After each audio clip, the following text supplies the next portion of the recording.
হুজুরের বিবি এসে সামনে দাঁড়িয়ে গেল। ও আমার প্রাণের স্বামী, কোথায় যাবে? বিবি বেলাল আযান দিয়েছে, নামাজ পড়তে যাব।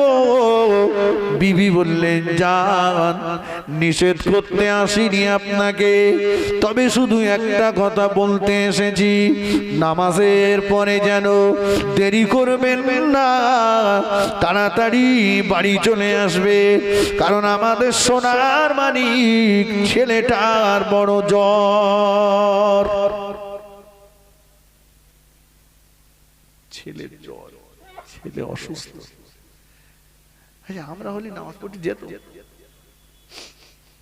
কসিমা বলতে নামাজ পড়তে যাচ্ছ, ছেলের জ্বর, বলে তবে এখন থাকবে, চলো ডাক্তারটা দেখিয়ে আনি। চাচা শুক্রবারে নামাজ পড়তে জানি, শুক্রবারে চাচা শুক্রবারের নামাজটা ছেড়ে দিলে দূর খোকা, যাবো কখন বল দিন। কেন? বলে আমার নাম শুকুর আলী, আধার কার্ড দিয়ে গেছে, নতুন আধার কার্ড করলাম খোকা, আমার সেই আধার কার্ডে নাম এসেছে কুকুর আলী। কি সর্বনাশ বলদিন। আমি খোকা আজ শুক্রবার নামাজ বাদ দিয়ে ওই কুকুর আলী ঠিক করে শুকুর আলী করতে গেছি। ও খোদার খাতায় যাই হোক, ও যাতে এদিকে মালের খাতায় না কবে, তাই নাম কাটতে গেছে। চিন্তা করে জুমার নামাজটা ছেড়ে দে। আল্লাহ বিল্লাহ করতেছি, আল্লাহ বিল্লাহ কি হবে ভাই? গরিব মানুষ যে মাল পাওয়ার সে পেল না, সে দুতলা বাড়ি, পাশে একটা রান্নাঘর দেখে ফটো তুলে নিয়ে ওদি মাল বেচছে, ওই মাল খেয়ে জেকেরের বেগ কি ঘাড় একবার এদিক দিয়ে বলছে আল্লাহ, এদিক দিয়ে বলছে আল্লাহ। আল্লাহ বলে ঘাড় জোরে ঘুরো, তোর ঘাড়ের শির কেটে যাক। কি মাল খেয়ে আইছি এরা? ওই মাল খেয়ে এত জেকের করতিস কেন? গরিবের হকটা মেরে খেলি, এত জেকের কেন?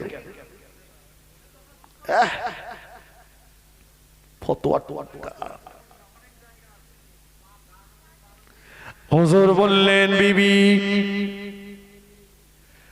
ও আমার বিবি, রোগ দেওয়ার মালিক যে আল্লাহ, শিফা দেওয়ার মালিক সেই আল্লাহ, রোগ দেওয়ার মালিক যে আল্লাহ, শিফা দেওয়ার মালিক ও সেই আল্লাহ।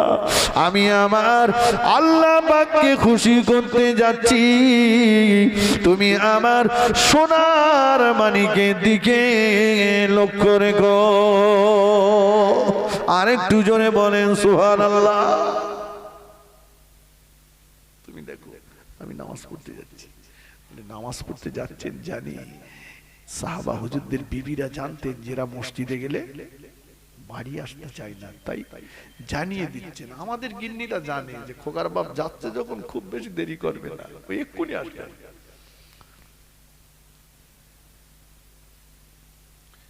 হযরতে আবু তালহা রাদিয়াল্লাহু তাআলা আনহু মসজিদে নববী শরীফে চলে গেলেন। আল্লাহর নবীর পিছনে ইক্তেদা করে আসরের নামাজ আদায় করলেন। আসরের নামাজের পরে হুজুর আমার বাড়ির কথা ভুলে গেলেন, বিবির কথা ভুলে গেলেন, বাচ্চার কথা ভুলে গেলেন, আল্লাহ পাকের ইশকে ফানা হয়ে গেলেন, তাসবিতে মশগুল হয়ে গেলেন। বাড়ির কথা মনে নাই, বাচ্চার কথা মনে নাই, বিবির কথা মনে নাই, তাসবিতে মশগুল। দেখতে দেখতে মদিনার মসজিদে নববীর মুয়াজ্জিন বেলাল রাদিয়াল্লাহু তাআলা আনহু মাগরিবের আযান দিয়ে দিয়েছে। আবু তালহা রাদিয়াল্লাহু তাআলা আনহু আল্লাহর নবীর পিছনে ইক্তেদা করে মাগরিবের নামাজে দাঁড়িয়ে গেলেন। মাগরিবের নামাজ আদায় করলেন। নামাজের পরে হুজুর আমার আওয়াবিনের নামাজে দাঁড়িয়ে গেলেন, আওয়াবিনের নামাজ পড়লেন। আওয়াবিনের নামাজের পরে হুজুর আমার কোরআন শরীফ তেলাওয়াতে মশগুল হয়ে গেলেন। বাড়ির কথা মনে নাই, বিবির কথা মনে নাই, বাচ্চার কথা মনে নাই, কোরআন শরীফ তেলাওয়াত তেলাওয়াতে মশগুল হয়ে গেলেন। দেখতে দেখতে দেখতে দেখতে ইশার ওয়াক্ত এসে গেল। আবু তালহা রাদিয়াল্লাহু তাআলা আনহু দেখছেন মদিনার মসজিদ নববী শরীফে ইশার আযান হয়ে গেল। হুজুর আমার আল্লাহ নবীর পিছনে ইক্তেদা করে ইশার নামাজে দাঁড়িয়ে গেলেন। ইশার নামাজের পরে হুজুর আমার বাড়ির দিকে রওনা হয়ে গেলেন।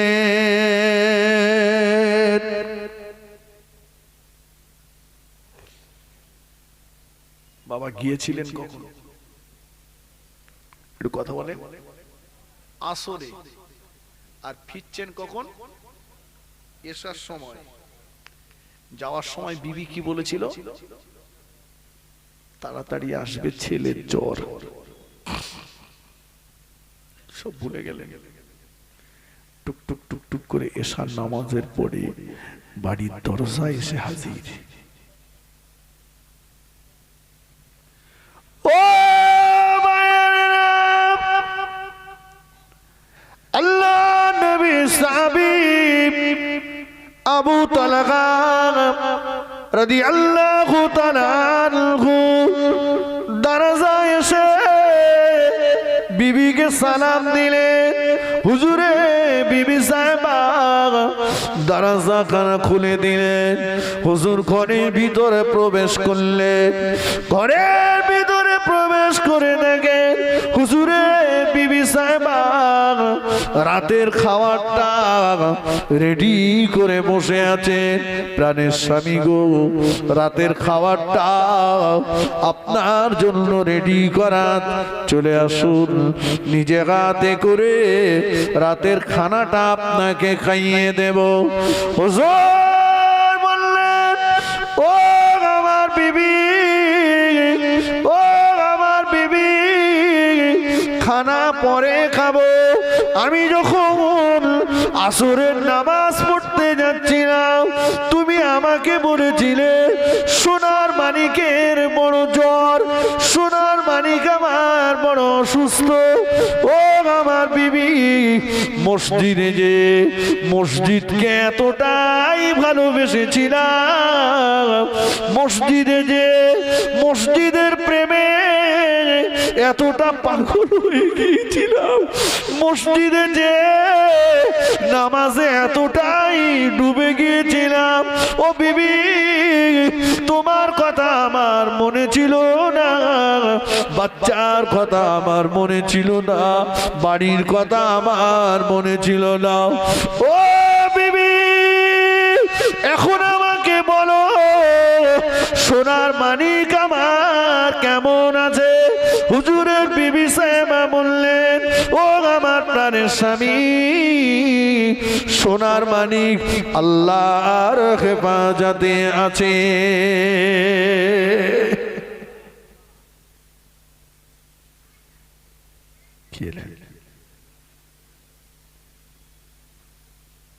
নিজে হাতে করে স্বামীকে রাতের খানাটা খাওয়ালেন। খাওয়ার পরে বললেন, সারাদিন আপনার আলো আরাম বিশ্রাম হয় না, চলুন একটু আরামের বিছানায় পিঠ লাগান না, আমি একটু আপনার সেবা করি। বলে বুঝিয়ে আরামের বিছানায় নিয়ে গেলেন। হুজুর বালিশে মাথা রাখলেন। হুজুরের বিবি সাহেবা হুজুরের খেদমতে নিয়োজিত হয়ে গেলেন। ক্লান্ত শরীর নিয়ে শুয়ে পড়লেন, আস্তে আস্তে ঘুমিয়ে পড়লেন। হুজুরের বিবি সাহেবা হুজুরের বালিশে মাথা রেখে উনিও শয়ন করলেন, ঘুমিয়ে গেলেন। দেখতে দেখতে ফজরের ওয়াক্ত এসে গেল। বেলাল রাদিয়াল্লাহু তাআলা আনহু ফজরের আযান দিয়ে দিয়েছেন। আবু তালহা রাদিয়াল্লাহু তাআলা আনহু হুজুরের ঘুম ভেঙে গেল। হুজুরের বিবি সাহেবার ঘুমটাও ভেঙে গেল। দুজনায় উঠে পড়লে। হুজুর আবার ওযু করে নিয়ে রেডি হচ্ছে, নামাজ পড়তে যাবেন। ওযু করে নিলেন। হুজুরের দাঁড়িয়ে গেলে, প্রাণের স্বামী গো কোথায় যাচ্ছেন? ও বিবি, বেলাল আযান দিয়েছে, ফজরের নামাজ পড়তে যাচ্ছি। যান, নিষেধ আপনাকে করব না, বারণ করব না, বাধা দেব না, তবে আপনার কাছে শুধু জিজ্ঞাসা করব, আপনি আমাকে কি একটু বলবেন, কেউ যদি আপনার কাছে কোন জিনিস আমানত রাখে, এই আমানতটা তিনি যদি ফেরত চান, আপনি তাকে ফেরত দেবেন কিনা? আর ফেরত যদি দেন, দেওয়ার পরে আপনার মনে কোনো কষ্ট হবে কিনা? হুজুর বললেন, ও আমার বিবি, দয়ার নবীর নূরে জবানে বলতে শুনেছি, আয়াতুল মুনাফিক সালাসুন ও ফি রিওয়ায়াতিন আরবাতুন। আল্লাহ নবী বলেছেন মুনাফিকদের তিনটি লক্ষণ। অপর হাদিসে আল্লাহ নবী বলেছেন মুনাফিকদের চারটি লক্ষণ। ইজা হাদাসা কাযাবা, যখন তারা কথা বলবে, কথায় কথায় মিথ্যা কথা বলবে। ওয়া ইজা ওয়াদা খালাফা, ওয়াদা করলে ওয়াদাটা তারা খেলাপ করবে। ইদা তুমি না খানা, তারা আমানতের মাল খেয়ানত করবে। ওয়াইদা খাসামা ফাজারা, কথায় কথায় তারা গালিগালাজ করবে। ও বিবি, আমানতের মাল যদি খেয়ানত করি, নাম মুনাফিকের তালিকায় চলে যাবে। মহান আল্লাহ কোরআন পাকে জানিয়েছেন, ইন্নাল মুনাফিকিনা ফিদ-দারকিল আসফালি মিনান নার, মুনাফিকদের জায়গা হলো জাহান্নামের তলদেশ। না গো বিবি, না, আমানতের মাল ফেরত চাইলেই ফেরত দেব, যার জিনিস তাকে ফেরত দেব। কেন আমার কষ্ট হবে? কোনো কষ্ট আমার হবে না, কোনো কষ্ট হবে না। ঠিক বলছেন? হ্যাঁ, যার জিনিস তাকে ফেরত দেব, কষ্ট হবে কেন? কোনো কষ্ট হবে না। হুজুরের বিবি সালমা হুজুরের হাত থেকে ধরে বললেন, প্রাণের স্বামী গো, আপনার কথাতে যদি আপনি দাঁড়িয়ে থাকেন, চলে আসুন আমার সঙ্গে, চলে আসুন। সঙ্গে করে নিয়ে পাশের ঘরে নিয়ে গেলেন, চাদর মুড়ি দিয়ে শোয়ানো আছে। দেখিয়ে বললেন, প্রাণের স্বামী গো, এই দেখুন। মুখের দিকটা আলগা করে বললেন, প্রাণের স্বামী গো, সোনার মানি আল্লাহর হেফাজতে আছে বলেছিলাম। সোনার মানিকের মরা মুখটা একটা বার দেখে যান।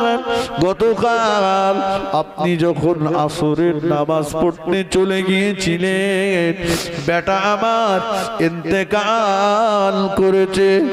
আমি ওর জনম দুঃখিনী মা নিজে হাতে করে বেটাকে গোসল দিয়ে, নিজে হাতে করে বেটাকে গোসল দিয়ে, চাদর মুড়ি দিয়ে শুইয়ে দিয়ে আপনার জন্য ইন্তজার করছিলাম।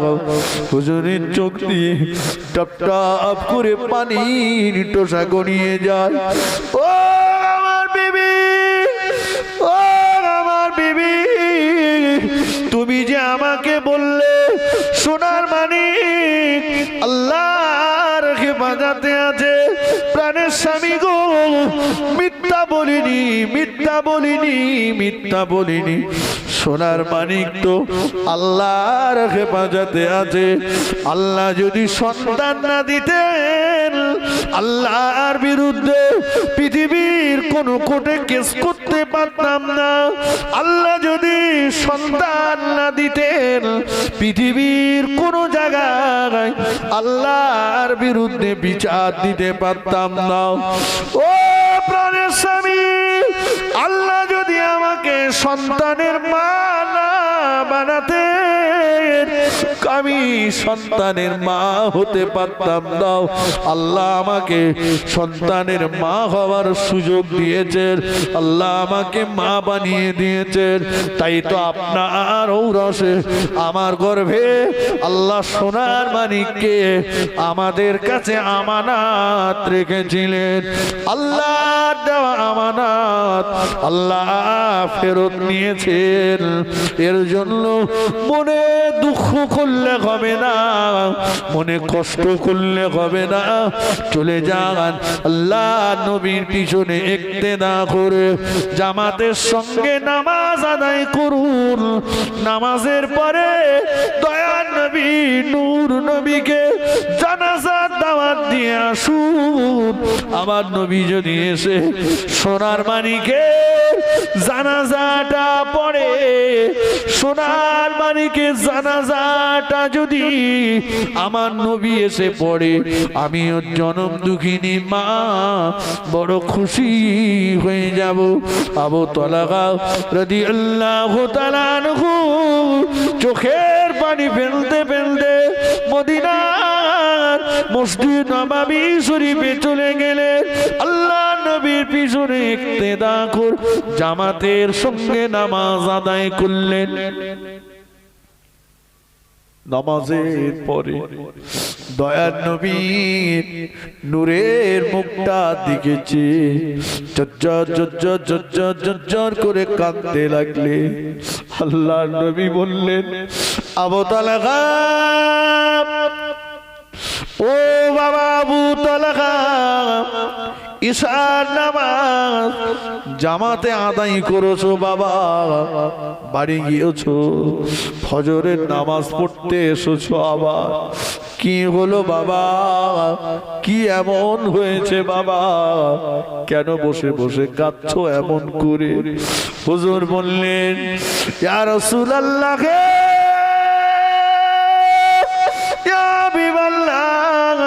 হুজুর আমি আমার বিবির বিরুদ্ধে আপনার কাছে বিচার দেব। সব কথাগুলো আল্লাহ নবীকে খুলে বললেন। দয়ার নবী কথাগুলো শুনলে হুজুরের চোখ দিয়ে টপ টপ করে পানির টোসা গড়িয়ে গেল।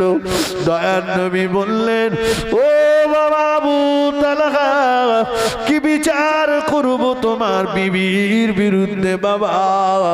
তোমার বিবি যে ধৈর্য ধারণ করেছে, তোমার বিবি যে সবর এখতিয়ার করেছে, এমন ধৈর্য ধারণকারিনী ব্যক্তিদিগের জন্য আল্লাহ পাকের দয়ার জান্নাতের 8টি দরজা আল্লাহ খুলে দিয়ে রেখেছেন। আরেকটু জোরে বলেন সুবহান, আরেকটু জোরে বলেন সুবহানাল্লাহ। আল্লাহুম্মা সাল্লি আলা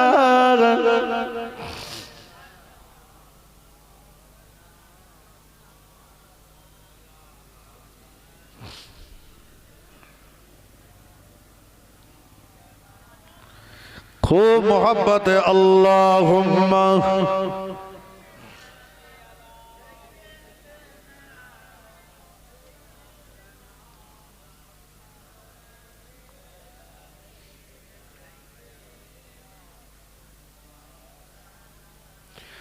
মুসিবত না পাই যদি, মুসিবত না পাই যদি, করুণা তোমার কবরে হাসরে কি হবে আমার? কবরে হাসরে কি হবে আমার? মুসিবত না পাই যদি, মুসিবত না পাই যদি, করুণা তোমার কবরে হাসরে কি হবে আমার, কবরে হাসরে কি হবে আমার। আসি গো ডুবে আমি পাপেরি সাগরে, না জানি কি হবে ও পারে হাসরে। আসি গো ডুবে আমি পাপেরি সাগরে, না জানি কি হবে কবরে হাসরে। তোমারি সুপারিশ বিনা কেমন হব পার, কবরে হাসরে কি হবে আমার। আল্লাহুম্মা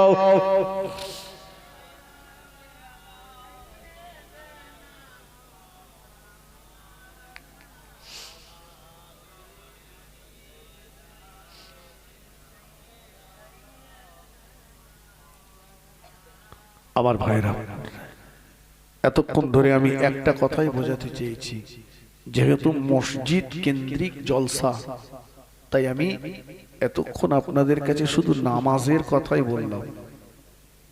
নামাজ পড়তে হবে, ছাড় নাই। তাই বলে এই নয় যে আপনি সবকিছু ত্যাগ করে পড়ে থাকেন, সবকিছু ত্যাগ করে পড়ে থাকতে হবে না। সময় হলে মসজিদে যান, সময় হলে আজান হলে মসজিদে যান, নামাজের সময় হলে দুনিয়াকে ছেড়ে দেন, আল্লাহকে পাওয়ার জন্য হাজিরা দেন। ভাই আসলেই আমরা একটা জিনিস, পৃথিবীর সবকিছুকেই আমরা আমাদের নিজের মনে করে ফেলেছি। কথা ঠিক কিনা বলেন? যদি আমাকে জিজ্ঞাসা করেন ভাই গাড়িটা কার, আমি বলবো আমার। বাড়িটা কার? আমার। জলকর কার? আমার। দোকান কার? আমার। সন্তান কার? আমার। ব্যবসা কার? আমার। আসলে কি আমার? কথা বলুন। আচ্ছা আমি যদি এটা একটু ঘুরিয়ে বলি, গাড়িটা কার? এটা আল্লাহর। আল্লাহ আমাকে দিয়েছে ভোগ দখল করতে, মূল মালিক আল্লাহ, আমি ভোগ দখলদার। বোঝা যাচ্ছে? বাড়ি আল্লাহ আমাকে দিয়েছে, ভোগ দখল করছি আমি, কিন্তু এর মূল মালিক আল্লাহ। দোকান এর মূল মালিক আল্লাহ, আমি ভোগ দখলদার। জলকর মূল মালিক আল্লাহ, আমি ভোগ দখলদার। ভাই যখনই এটা আমার অন্তরে জায়গা নেবে যে মূল মালিক আল্লাহ, তখন কিন্তু আজান হলে বাড়ি ছেড়ে দেবো। যে বাড়িতে আর থাকা যাবে না, আজান হয়েছে মানে মসজিদে যেতে হবে, কারণ বাড়ির মালিক তো আমি না, যিনি বাড়ির মালিক তার সঙ্গে দেখা করতে হবে, তা না হলে বাড়ি আমার থেকে তিনি কেড়ে নিতে পারে। পারে না? পারে না। কত মানুষ হসপিটালের বেডে শুয়ে আছে। জি, দোকানের মালিক আমি না, আজান হয়েছে মানে মালিকের সঙ্গে দেখা করতে হবে, তা না হলে মালিক আমার থেকে দোকান নিয়ে নেবে, জলকর নিয়ে নেবে, ব্যবসা নিয়ে নেবে, গাড়ি নিয়ে নেবে। এটা আমাদের কাছে একটু দূরত্ব হয়ে গেছে। আমরা সবকিছু মনে করেছি সব আমার আমার আমার, আর আমার যত মনে করেছি ততই জড়িয়ে গেছি। আমার যত মনে করেছি হারালেও কষ্ট বেশি হবে। ঠিক কিনা বলে? জি, দিয়েছেন আল্লাহ, আর আল্লাহর দেওয়া জিনিস যদি আল্লাহর রাস্তায় করতে পারি, তবে আল্লাহ বলেন বান্দা আমি আল্লাহ তোকে মাঝে মাঝে পরীক্ষা করব। আমার ইমানদার বান্দা যারা, ওদেরকে আমি আল্লাহ পরীক্ষা করব। আল্লাহ বললেন ওয়ালা নাবুলু আন্নাকুম বিশাইয়্যিম মিনাল খাউফ, আমি আল্লাহ ওদেরকে বড় বড় ভয়ের মাঝখানে ফেলে দেব।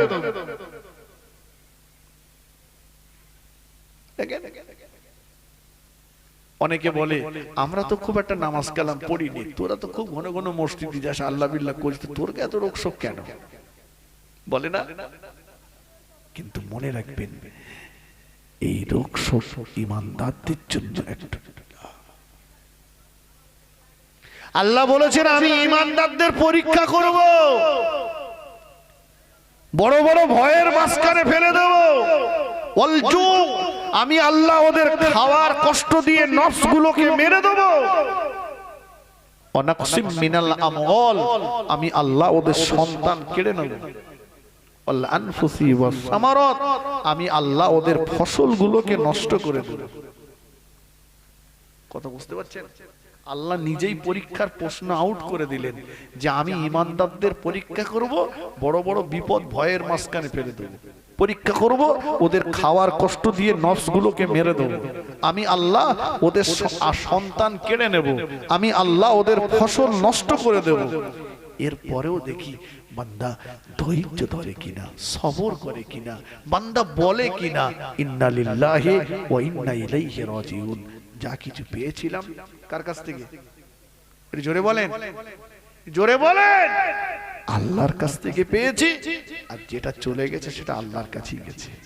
বান্দা তুই যদি এটা স্বীকার করিস যে আল্লাহর কাছ থেকে পেয়েছিলাম, আল্লাহই নিয়েছে, যার সার কথা, তালি বান্দা মনে রাখিস তুই যেটা হারিয়েছিস তার থেকেও বেশি কিছু আমি আল্লাহ আমার কাছ থেকে তুই পাবি। জোরে বলুন, একটু জোরে বলে। কিন্তু আমরা যেই হারাই, যেই লস হয়, যেই লোকসান হয়, যেই ক্ষতি হয়, সেই বলি আল্লাহ তুমি দেখতে পেলে না। কথা ঠিক কিনা বলে? আল্লাহ এতদিন শুকনো ছিল, আমি ধান কেটেছি সেই পানি।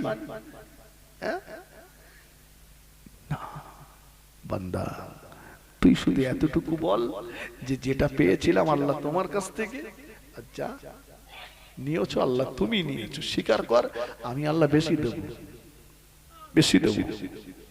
আল্লাহ পাকের মাহবুবা বান্দি মা রাবিয়া বসরি রহমতুল্লাহ আলাইহা তিনি বলছেন যে বান্দার জীবনের সবকিছু হবে, বান্দার জীবনের সবকিছু হবে মালিককে খুশি করার জন্য। কথা ঠিক কিনা বলে? মালিককে খুশি করার জন্য। আল্লাহ পাকে মাহবুবা বান্দি মা রাবিয়া বসরি রাহমাতুল্লাহ আলাইহা একদিন একটা আগুনের মশাল নিলেন, এক লোটা পানি নিলেন, আগুনের মশাল নিয়ে এক লোটা পানি নিয়ে স্বাভাবিকের তুলনায় দ্রুত একটু এগিয়ে যাচ্ছে।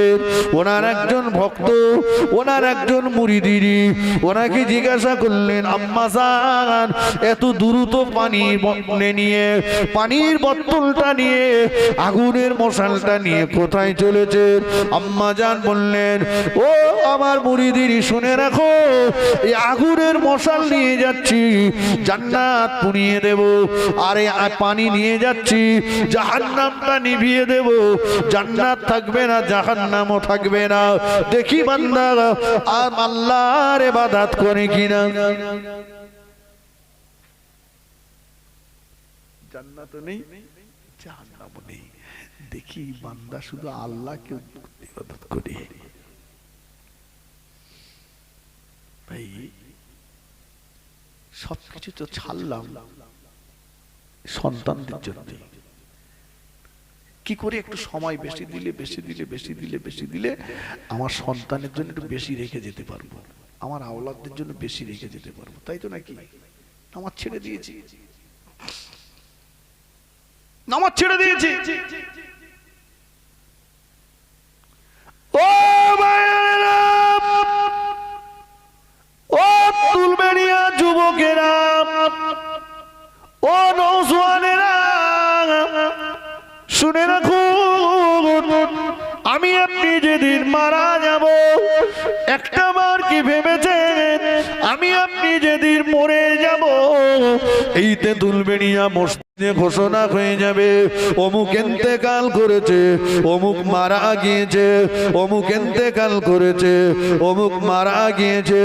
সবার মুখে একটাই কথা, জানাজা কখন হবে, জানাজা কখন হবে। ও যুবকেরা, ও মুরব্বিয়ানেরা, ও বাবাজিরা, শুনে রাখুন, ও মায়েরা বোনেরা শুনুন, সারাটা জীবন যাদের যাদের যাদের রেখে যাওয়ার জন্য আমি নামাজ ছেড়েছি না, ওরা এসে তড়িঘড়ি করে আমার গায়ের জামাটা খুলে নেবে। অথচ আমি রাত দিন সমান করে কাজ করেছি, নামাজ ছেড়েছি, গ্রুপ লোনের টাকা নিয়েছি, সুদের টাকা নিয়েছি, আমি রাত দিন সমান করে ইনকাম উপার্জন করেছি ওদের মুখে হাসি ফোটানোর জন্য, ওদের ভালো কিছু পড়ানোর জন্য, ওদের ভালো কিছু খাওয়ানোর জন্য। অথচ ওরা এসে গায়ের জামাটা খুলে নেবে, ওরা এসে আমার পয়সায় তৈরি করা খাটের থেকে নামিয়ে দেবে। ওরা এসে মসজিদ থেকে খাটিয়াটা এনে খাটিয়ার উপরে শুইয়ে দেবে, খাটিয়ার উপরে শুইয়ে দিয়ে জীবনে অনেক টাকা উপার্জন করে গোসলখানা বানিয়েছিলাম, পাথর বসিয়েছিলাম, টালি লাগিয়েছিলাম, দামি দামি ট্যাপ শাওয়ার লাগিয়েছিলাম, কিন্তু না, আর কোনোদিন ওদের গোসলখানাতে গোসল করতে যাব না, ওদের ট্যাপে হাত দেব না, ওদের শাওয়ারে আর কোনোদিন গোসল করব না। কিন্তু না, একটা বার ভেবে দেখুন, আমার আপনার জীবনের বিদায়ী গোসল, আখিরি গোসলটা ওই গোসলখানার ভিতরে ওরা আমাকে আর নিয়ে যাবে না। বাড়ির বারান্দাতে অথবা বাড়ির উঠানে আনাচে কানাচে কাপড় দিয়ে ঘিরে আলাদা একটা গোসলখানা বানানো হবে। ওই গোসলখানার ভিতরে নিয়ে বিদায়ী গোসল, আখিরি গোসলটা আমায় যখন দিতে থাকবে, ওই সময় আমি আপনি কাঁদতে থাকবো। ও আমার গোসল দিতে আসা ব্যক্তিরা, আমার গায়েতে জোরে জোরে পানি ঢেলো না, আস্তে আস্তে পানি ঢেলো, জোরে জোরে মর্দন করো না, আস্তে আস্তে মর্দন করো, জোরে জোরে নাড়াচাড়া দিও না, আস্তে আস্তে নাড়াচাড়া দাও। এই মুহূর্তে আমার উপর দিয়ে একটা তুফান বয়ে গিয়েছে, কিন্তু না, সেদিনের কান্নার আওয়াজ গোসল দিতে আসা ব্যক্তিরা শুনতে পাবে না। গোসলটা দেওয়া হয়ে যাবে, ঘরে আমার নূতন লুঙ্গি আছে, জামা আছে, প্যান্ট আছে, গেঞ্জি আছে, পাঞ্জাবি আছে, জুব্বা আছে। কোনদিন বলবো না ও কচির আম্মা আমার নূতন লুঙ্গিটা আমায় দাও, আমার প্যান্ট, আমার গেঞ্জি, পাঞ্জাবিটা আমায় দাও, কোনদিন আর চাইবো না। কিন্তু ওরা দেবে না।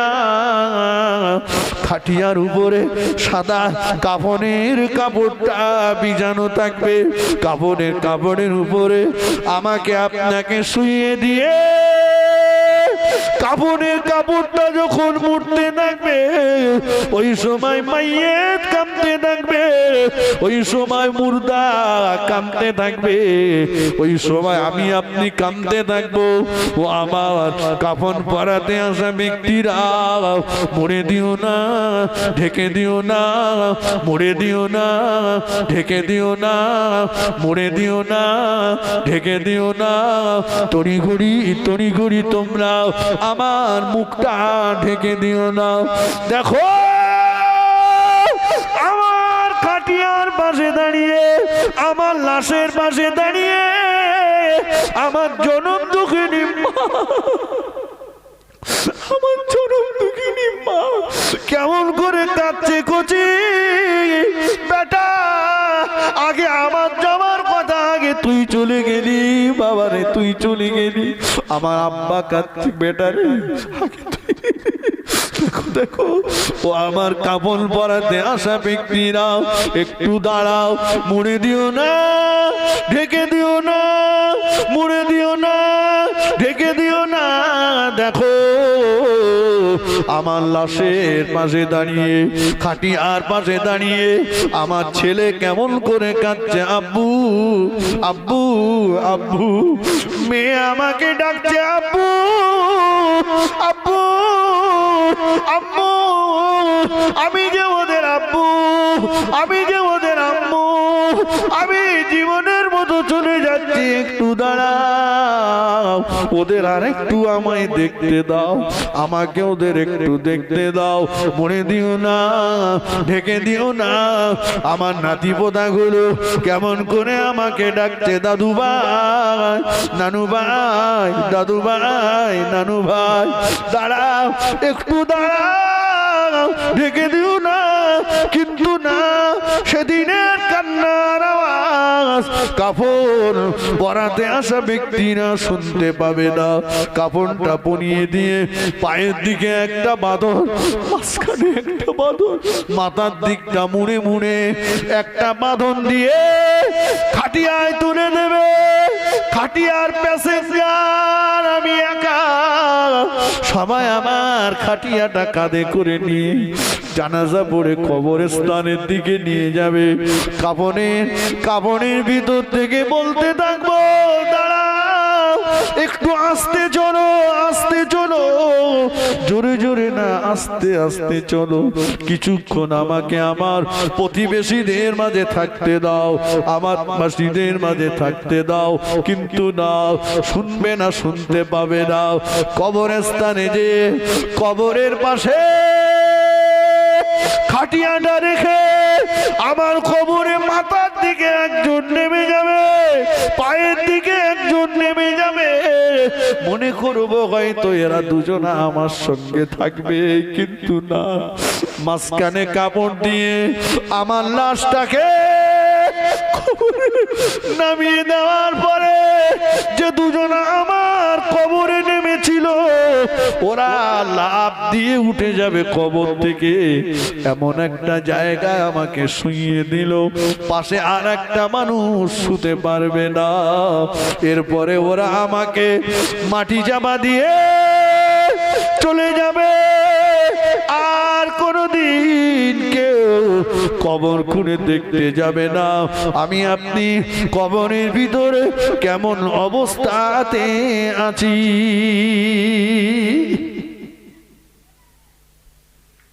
দেখবে কেউ? কথা বলে না। তাহলে নামাজটা ছেড়েছি কার জন্য ছাড়লাম? আল্লাহ রাসূল সাল্লাল্লাহু আলাইহি বললেন, ফাতেমা, ও বেটি, নবীর মেয়ে বলে যেন নামাজে ইবাদতে যেন অলসতা করো না। নবীর মেয়ে বলে কিয়ামতের ময়দানে ছাড় পাবে না। নবীর মেয়ে বলে আলাদা করে কোনো বিচার হবে না। নবীর মেয়ে বলে কবর ছেড়ে দেবে না। নবী যদি ফাতেমাকে এই কথা বলে, একটাবার কি ভেবেছেন আমাদের কবর আমাদের সঙ্গে কি ব্যবহার করবে? তাহলে সেই চিন্তা যদি থাকে, কি করলাম আমরা?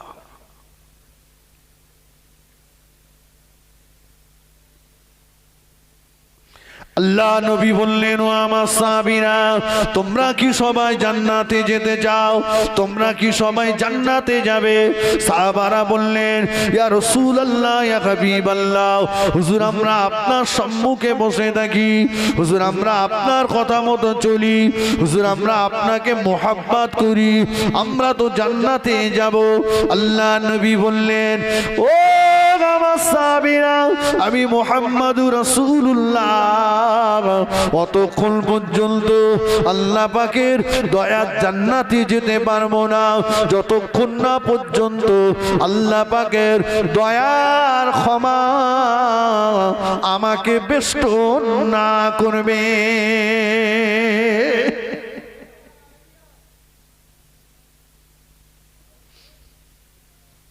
আমরা বলছি ওরে মরার পর রায় হবে, আবার কেউ বলছে সবাই যদি জান্নাতে যায় তা জাহান্নামে যাবে কারা?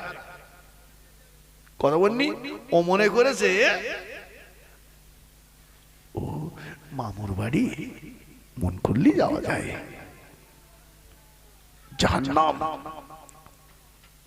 সবাই যদি জান্নাতে যায় জাহান্নামে যাবে কারা?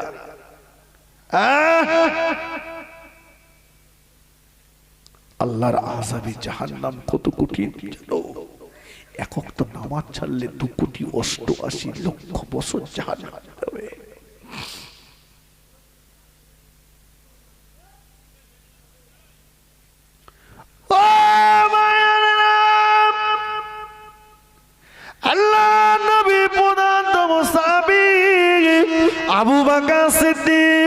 রাদিয়াল্লাহু তাআলা আনহু জান্নাতে সুসংবাদ প্রাপ্ত সাহাবী হযরত ওমর রাদিয়াল্লাহু তাআলা আনহু, আবু বকর সিদ্দিক রাদিয়াল্লাহু তাআলা আনহু বলতেন আল্লাহ পাক মানুষ না বানিয়ে, আবু বকরকে মানুষ না বানিয়ে যদি ঘাস করে বানাতেন আল্লাহ, আবু বকরকে মানুষ না বানিয়ে যদি বন জঙ্গলে গাছের পাতা করে বানাতেন আল্লাহ, মেষ দুম্বা ছাগল ভেড়া খেয়ে ফেলে দিত। কিয়ামতের ময়দানে আবু বকরকে হিসাব দিতে হতো না। ওমর রাদিয়াল্লাহু আনহু কাঁদতেন আর বলতেন আল্লাহ মক্কা মদিনার জমিনের মালিক যদি আমি ওমর আমাকে করে দিতে একটা বার যদি বলতেন ওমর কবরের আযাব তোমার জন্য মাফ করে দিলাম, কবরের আযাব তোমার জন্য ক্ষমা করে দিলাম। আল্লাহ মক্কা মদিনার নুরি পাথরগুলোকে যদি সোনা বানিয়ে দিতে, ওই সোনার মালিক যদি আমাকে করতেন আল্লাহ একটা বার যদি বলতেন ওমর কবরের আযাব মাফ করে দিলাম, আল্লাহ আমি সবগুলোকে আপনার রাস্তায় দান করে দিতাম।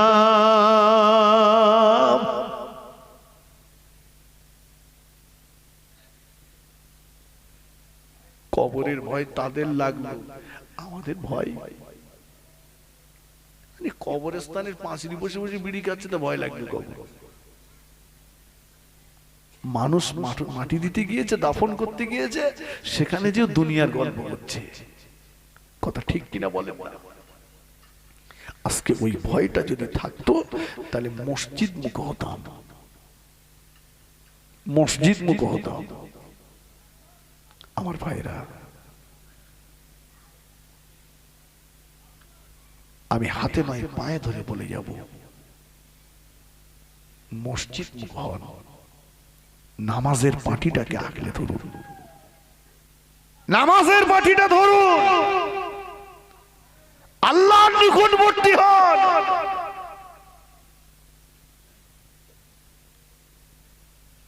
আল্লাহ যদি সাহায্য করেন, আল্লাহ যদি পক্ষে থাকেন, কারোর দরকার হবে না, কথা ঠিক কিনা বলেন?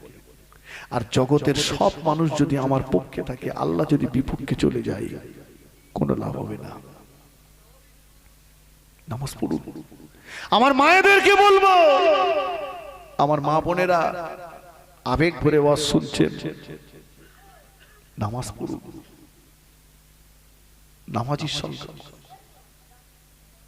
যুবকদের বলবো নামাজ পড়ুন।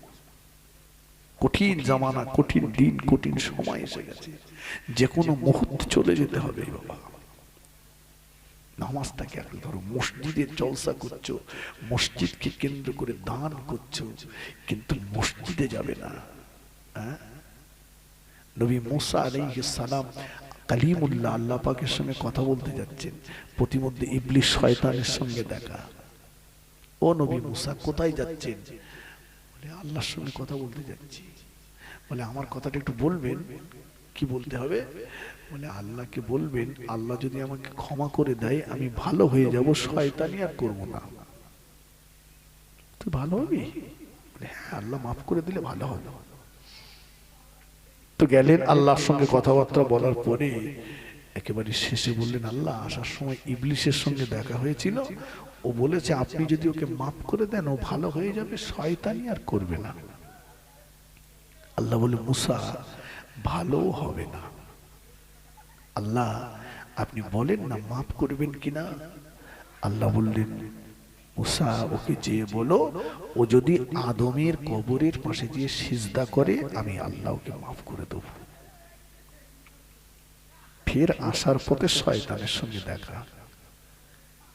এই নবী মুসা আলাইহিস সালাম বললেন ইবলিসকে, ইবলিস তোর কথা আল্লাহকে বলেছি, কিন্তু আল্লাহ বলেছে তুই যদি আদমের কবরের পাশে যে সিজদা করিস আল্লাহ তোকে মাফ করে দেবে। ও তখন বলল তাই তো, সেই তো নবী মুসা, সব করতে পারবো কিন্তু ওইটা হবে না। কথা বুঝেননি?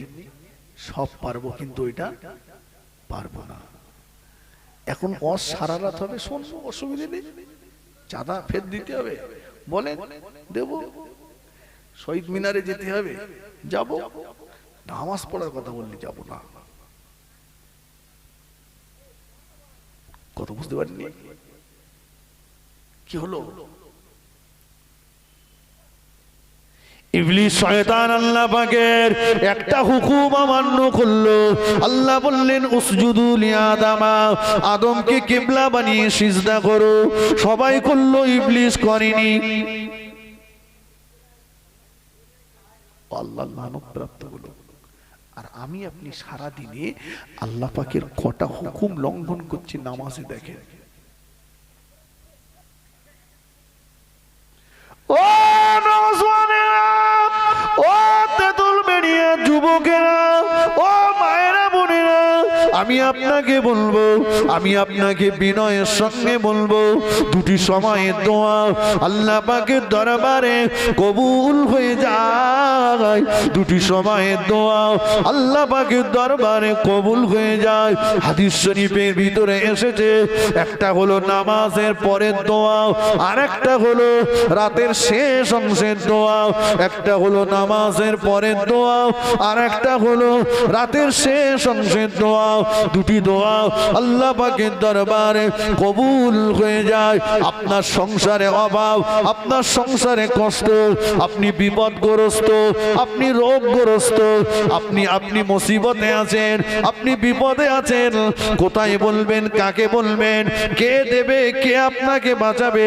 না, দুনিয়ার মানুষ সুযোগ খুঁজবে, দুনিয়ার মানুষ সুযোগের সৎ ব্যবহার করবে। দুনিয়ার মানুষের উপরে ভরসা না করে আপনি নামাজের পাটিটা নিয়ে 2 রাকাত নামাজ পড়ে আল্লাহকে বলুন, সিজদায় যে দুপোটা চোখের পানি ছেড়ে আল্লাহ পাকের দরবারে কাঁদুন, আল্লাহর দরবারে চোখের পানি ফেলুন। আল্লাহ নবী যখন মেরাজ শরীফে গিয়েছিলেন, 25 থেকে 27 বছর লম্বা মিয়াদ দিয়ে আরশে আজিমে বসে বসে আল্লাহ পাকের সঙ্গে গল্প করলেন। চলে আসবেন নবী সেই মুহূর্তে আল্লাহ পাকের আরশে আজিমের পায়াটা জড়িয়ে ধরে জোর করে কাঁদতে লাগলেন। আল্লাহ বলে, হাবিব, 25 থেকে 27 বছরের লম্বা মিয়াদ দিয়ে আরশে আজিমে বসে বসে আপনার সঙ্গে গল্প করলাম, এখনো কি খুশি হন নাই? এখনো কি সন্তুষ্ট হন নাই?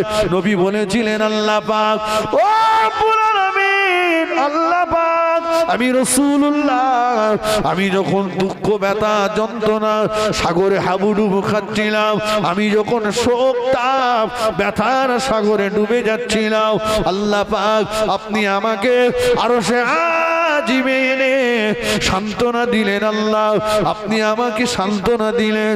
আল্লাহ আমার উম্মাত যখন দুঃখের সাগরে, দুঃখ, ব্যথা, যন্ত্রণার সাগরে হাবুডুবু খাবে, কোথায় গেলে কিভাবে আমার উম্মাতকে সান্ত্বনা দেবেন?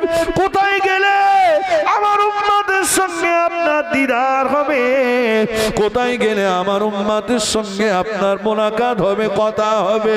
আল্লাহ বলে, হাবিব, আমার নবী, আপনার ইজ্জত সম্মানের খাতিরে আমি আল্লাহ পাক জানিয়ে দিলাম, আপনার উম্মাত উম্মাতিরা যখন নামাজের পাটিতে দাঁড়িয়ে যাবে, আমি আল্লাহ আমার সঙ্গে তাদের মেরাজ হয়ে যাবে। আর একটু জোরে বলুন সুবহানাল্লাহ।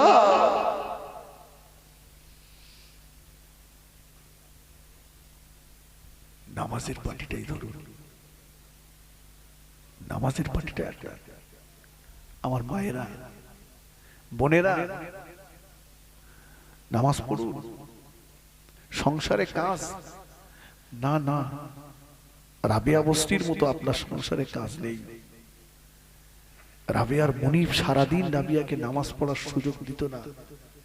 কিন্তু রাবিয়া রাত্রে যখন আরামের জন্য সময় পেতেন, আরামের বিছানাতে নামাজের পাটিটা বিছিয়ে দিয়ে সারাদিনের কাজা নামাজ না আদায় করে আল্লাহর কাছে কাঁদতেন আর বলতেন, আল্লাহ আজকে দুনিয়ার মনিব, দুনিয়ার মালিক আমাকে আপনাকে ডাকবার সুযোগ দেয় না। আল্লাহ আরামের বিছানাতে আমি নামাজের পাটি বিছিয়ে সারাদিনের কাজা নামাজ আদায় করেছি। আল্লাহ আপনি এতটুকুতে খুশি হন, আমার উপরে আপনি রাজি হন। আল্লাহ আমার নামাজ আপনি কবুল করুন। আমি আপনার বান্দি, আপনার সঙ্গে কথা দিচ্ছি, যদি কোনোদিন এই দুনিয়ার মালিকের হাত থেকে মুক্তি পাই, আমি বাকি জীবনটা আপনার ইবাদত করে কাটাবো। জোরে বলুন, একটু জোরে বলেন। আপনার সংসারে তো এত কাজ নেই, কেন আপনি পড়েন না? কেন আপনি কোরআন শরীফ তেলাওয়াত করেন না? অধিকাংশ মায়েরা কোরআন শরীফ জানে, আমার বোনেরা কোরআন জানে, তবে বিয়ে হবে না বলে তাই শিখেছিল। মানে যখন বিয়ে দেখতে আসে তখন ছেলের বাপটা গলা লম্বা করে বলে, মা তুমি কোরআন শরীফ জানো? আমি কোরআন জানা মেয়ে খুঁজছি। ওর তখন বলতে হবে, হ্যাঁ জানি, মানে 7-8 বার এপার থেকে ওপারে গেছি। এটা বলে বলে কপাল ভালো না তো। যদি পাল্টা জিজ্ঞাসা করতো ছেলের বাপটারে যে আপনি আমি জানি কিনা জিজ্ঞাসা করছেন, যার জন্য আমাকে দেখতে এসেছেন সে কোরআন জানে? সে তো কলকে কোম্পানির ম্যানেজার। হ্যাঁ, কলকে কোম্পানির ম্যানেজারের জন্য কোরআন জানা মেয়ে খুঁজ দিয়েছো? ও তো জানে না। যাক এ শিখেছে, বাপের বাড়ির থেকে একটা কোরআন শরীফ এনে শ্বশুর জিজ্ঞেস করেছিল, শ্বশুর বাড়ি এনে রেখেও দিয়েছে, আর মনে মনে বলছে, শ্বশুর কবে তুমি মরবা সেই দিন তোমার জন্মে শোনান শুনবে কব্বরে পাঠাবো, তার আগে কোরআন আমি পারবো না। পারে না। ও বলে আমার সংসারে এত কাজ, মুরগির পায়ে জিরে নাস্তা, আমার পায়ে জিরে নেই। এই ভূতির বোঝা তুমি টানতেছো কেন? তোমার কবরে তোমার স্বামী যাবে? হ্যাঁ যাবে? আল্লাহ নবী বলতেন, খবরদার ফাতেমা, নামাজে ইবাদতে তেলাওয়াতে যেন নবীর মেয়ে বলে অলসতা করো না। ফাতেমাতুজ জাহরার সংসারে কষ্ট ছিল, সংসারে অভাব ছিল, প্রতিদিন উনার এখানি উঠতো না, প্রতিদিন তার উদর ভর্তি করে খাওয়া হতো না। ফাতেমাতুজ জাহরা সারাদিন যাতা ঘোরাতেন, জব পেশায় করতেন, শরীরে বড় ব্যথা বেদনা যন্ত্রণা হতো। আল্লাহ নবী ডেকে বলেছিলেন, ফাতেমা, ও বেটি ফাতেমা, ও মা ফাতেমা, খবরদার মা, এই অজুহাতে যেন নামাজ ছেড়ে দিও না মা, নামাজ বাদ দিও না মা। আমি তোমার আব্বা জান বলছি, এশার নামাজের পরে 33 বার সুবহানাল্লাহ, 33 বার আলহামদুলিল্লাহ, 34 বার আল্লাহু আকবার পাঠ করবে মা। 33 বার সুবহানাল্লাহ, 33 বার আলহামদুলিল্লাহ, 34 বার আল্লাহু আকবার পাঠ করবে মা। তোমার হাতের তালুতে ফুঁক দেবে, ওই হাতটাকে তুমি তোমার তামাম শরীরে মোসাফা করে নেবে মা। আল্লাহ পাক এই তাসবির বাবার কাছে তোমার সারা দিনের ব্যথা বেদনা যন্ত্রণাকে আল্লাহ নিবারণ করিয়ে দেবেন। বলুন সুবহান, আর একটু জোরে বলুন সুবহানাল্লাহ। ফাতেমাতুজ জাহরা রাদিয়াল্লাহু তাআলা আনহা, উনানে তার হাড়ি উঠতো না, উদর ভর্তি করে তার খাওয়া হতো না, প্রতিদিন জব পেশায় করতেন, যাতা ঘোরাতেন। এই ফাতেমার 5 ওয়াক্ত নামাজ তো দূরের কথা, ফাতেমাতুজ জাহরার কোনদিন তাহাজ্জুদের নামাজ কাজা হতো না।